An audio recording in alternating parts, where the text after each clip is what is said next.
What's our prediction on deer count? Well, if you'd been here a month ago, I would have been a lot higher. I'm gonna guess 40 deer. Okay. What would you guess a month ago? I think the warm weather's got them starting to disperse out away from the farm. A lot of deer are winter here. And then when spring weather hits, they slowly start dispersing away for the summer. Yeah. In the fall, they move back. So our numbers aren't gonna be as high as they would have been a month ago. If the weather would have been bad, they'd still be here. But these 70-degree days and the mild winter we've had, I'm sure a lot of them have left.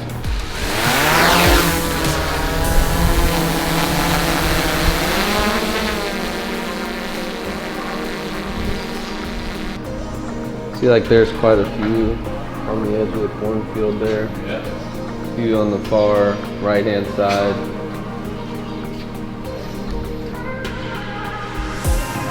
See the deer trails through there.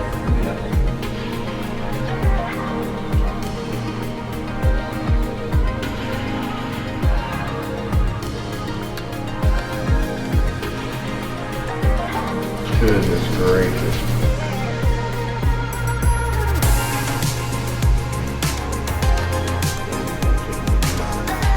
Within 20 yards of the blind or what?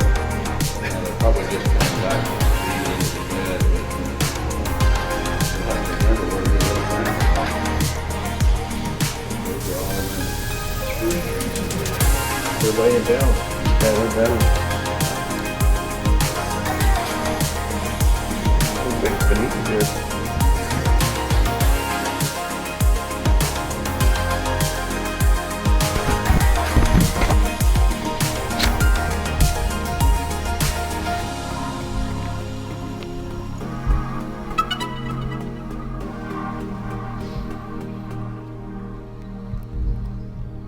Hey guys, I'm honored today to have Jack Houston from Missouri Drone Deer Recovery with me. Jack did a thermal imaging survey using his drone on my property today. We're here in mid-March and I wasn't sure how it was going to work out. A lot of deer, we've had a early spring, so in the spring on my property a lot of those deer disperse and head out to their summer range, and I thought a lot of them were probably gone. They'd already dispersed out away from the property, but kind of a little bit surprised at how many deer that Jack was able to find this morning as he did that survey. And Jack, welcome to Illinois, and can you tell us a little bit about your service and how it works? Thank you, Don. It's been a pleasure being here and seeing it all. Really enjoyed myself and had a lot of fun flying this morning. So at Missouri Drone Deer Recovery, we do deer recoveries, deer carcass recoveries, as well as our herd analysis service, where we basically count how many deer are on your property. Mm-hmm. So you found 53 deer on my property this morning. I was guessing 40 before you started, so there was a few more than I expected. Is that what you typically find, that when you do these surveys that you find more deer than what the landowner expected to be there? Almost always. The landowner typically underestimates by about 20 to 25% on how many deer they have. Yeah, I see a real benefit for my consulting clients.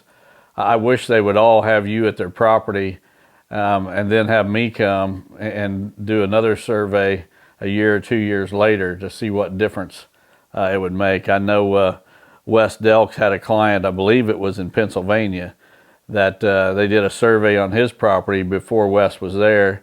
I think they only seen like 15 deer or something, but then whoever did the survey came back a year after Wes's plan was implemented, and there was 70 deer at the same time of the year, so it really increased the number of deer.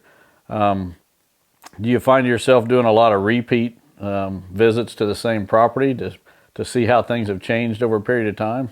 Absolutely, yeah. So this is our first year doing it, but we've already had several clients rebook for next year, and looking forward to seeing the difference after hopefully them implementing those habitat changes. So Jack, one of the things you note when you do these surveys is buck-doe ratios, and I watched you doing this morning, and it was very interesting how you could find these deer and zoom in so close to tell if they were a buck, a shed buck, or buck still carrying antlers, or a doe, or whatever. What's the typical buck-doe ratio that you find? And, can you throw out some figures on various things that you see and you look for? Yeah, Don, we use antlerless to antlered, just because we don't know, what's a button buck, what's a doe fawn, that. But typically 4 antlerless to 1 antlered is pretty typical for North Missouri, Southern Iowa, which is, where we've typically flown. Once it gets much higher than that, we kind of see deer herds that we think are out of balance and, need some doe management.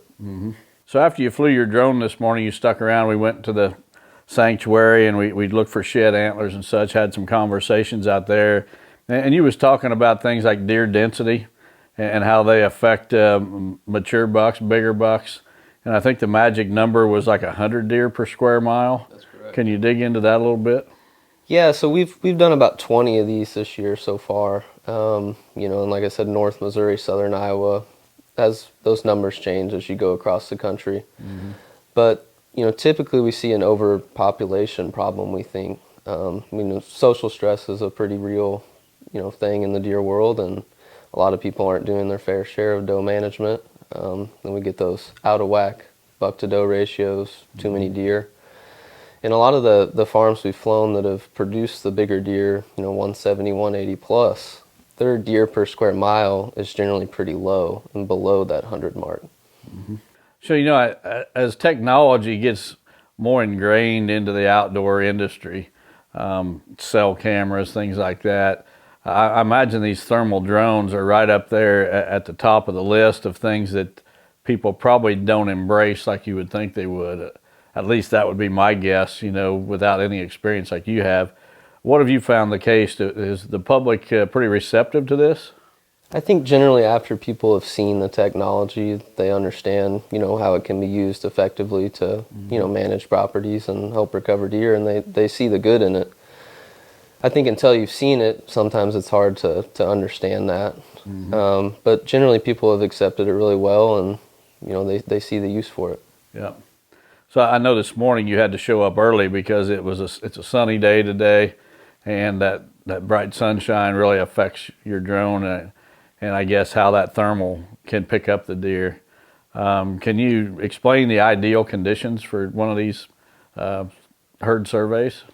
Yeah, so the ideal, we're looking for a really heavy cloudy day, heavy overcast. We typically fly between 10 and 2, 10 a.m. and 2 p.m. We try to get all the deer bedded down, and then we mark them with our waypoints in the drone so we know we haven't counted any certain deer twice. This morning the thermals were great because, been nighttime, and we weren't covering too large of an area. So how would you say that the typical land manager uses your service to improve his management of his property? So we're able to get 2 big things out of this service, 2 deliverables. One is the map of where your deer were actually bedded. So if you're going to make a hidey hole food plot, make habitat changes in the timber or whatnot, plant switchgrass, you know where those deer were bedded on that certain day, and you can make those habitat changes, based on where they were bedded. The other side is the herd numbers. And like we talked about earlier, a lot of times they get out of whack in the Midwest. North Missouri, Southern Iowa, like we talked about, typically across all the farms we've flown, 130 is where a lot of farms sit, that they aren't quite getting where they want to be on that top end buck potential. If we can lower that closer to our 100 number, and that changes depending on where you are, but we think that gets you at the ideal hot spot to get your bigger deer. So when someone hires you, is there a report that you print out and give them, or how does that work? Yeah, we make a report on the conditions the day of the flight. So, okay, deer were bedded on this side of the hill with the southwest wind, pressure, all that. Your deer numbers, how many mature bucks we found, how many young bucks, how many antlerless, your deer per square mile. And then we kind of make a general recommendation on, hey, you're kind of low on food. We need to up that. TSI may be a play here, stuff like that. Is there an ideal time of the year to be doing these surveys?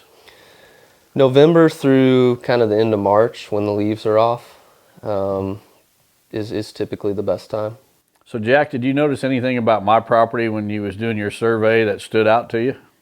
Yeah, absolutely. Kind of with the limited cover that we have here in central Illinois, the deer trails really stuck out. You could tell they were being really heavily used. We could see that in the thermal as well as the wide camera. So that was one. Deer were, bedded kind of where we thought they would be in the cover, switchgrass, whatnot. Other than that, not much. I mean, the deer were on the wheat field today. Now that that's greened up, definitely the main food source. So did you see anything as far as the deer numbers, being too high, or maybe the buck-doe ratio being skewed a little more than you'd like to see? Or I thought your deer numbers were excellent.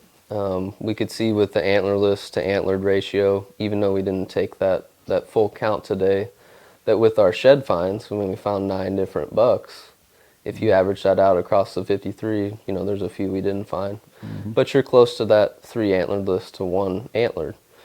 As far as deer density, out here in ag country, we kind of have unlimited food as well as, the food plots planted. So 53 deer, covering a very large area with those 53 deer, which allows, the bucks that are in that group to express their full potential. so today, after you did your survey, we went out on and looked for shed antlers. Typically, when you're on a property, you do your flying of your drone and taking the survey. Do you then walk the property too, or is everything you're doing from the drone? We do a little bit on foot or with the side-by-side. I think it helps to get, a ground view of a lot of things. But with the drone, we're able to zoom in, look at the forest floor. We can get a lot of information, non-deer related, thermal related, just from the drone. So that helps a lot. Typically, I like to walk around a little bit with the client and talk things through. So what's some of the most common questions that your clients ask when you show up and you fly their property? Everybody asks, what's the most interesting thing you've seen? Does it spook the deer? How far can you fly? That's a big one. To answer those questions, no, we typically don't spook the deer. We're 400 feet above them, roughly, and with the amazing technology and zoom camera, we're able to stay far enough away where they're unbothered and we get to watch them in their natural state. As for how far we can fly, that kind of depends on the terrain, but typically a mile or 2, so we're able to get a whole property from one spot. One thing, Don, that we've really kind of see the future of this service going is when purchasing a property. We think knowing how many deer there are, having a general idea where they're bedding before you go in and purchase that property, and especially for that first hunting season, knowing the general areas when you kind of going in with a blank slate, we think that's really valuable and could definitely see potential for use there. Yeah, I could see it being real valuable locating bedding areas on a new property. It could probably save you a couple years on the learning curve by one of these surveys. So anyway, Jack, I appreciate you coming out today. How can people contact you or learn more about your service? MissouriDroneDeerRecovery.com is our website. We're also on YouTube, Facebook, and Instagram at Missouri Drone Deer Recovery. Awesome. Well, guys, I highly recommend you call Jack. There's just all kinds of ways you can use this information.